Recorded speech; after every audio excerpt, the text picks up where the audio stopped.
ए गुरुजी धीरे पौआ आई ना खड़ौआ बाजेला। ए गुरुजी धीरे पौआ आई ना खड़ौआ बाजेला। खड़ौआ बाजेला हो खड़ौआ बाजेला। खड़ौआ बाजेला हो खड़ौआ बाजेला।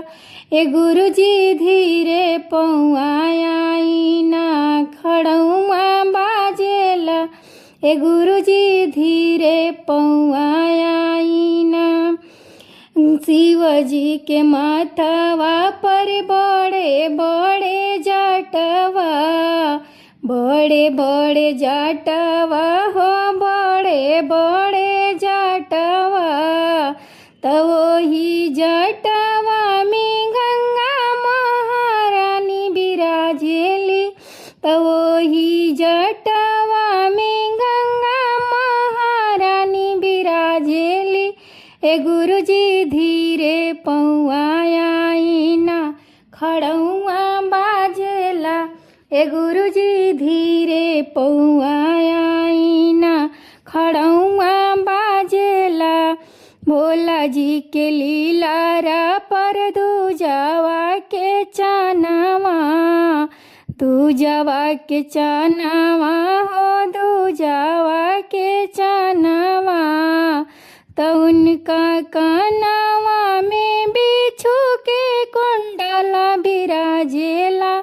ते उनकर कानवा में बिच्छू के कुंडला विराजेला।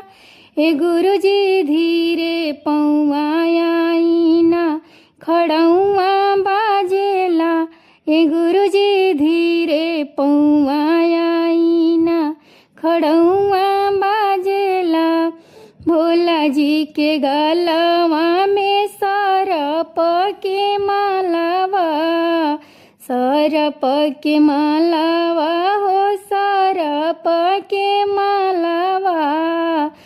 तो उनकर हाथवा में त्रिशूल डमरू विराजेला। तो उनकर हाथवा में त्रिशूल डमरू विराजेला।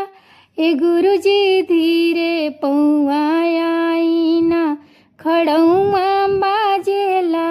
ए गुरुजी धीरे पौआ आई ना खड़ौआ बाजेला। बोला हर हर महादेव की जय।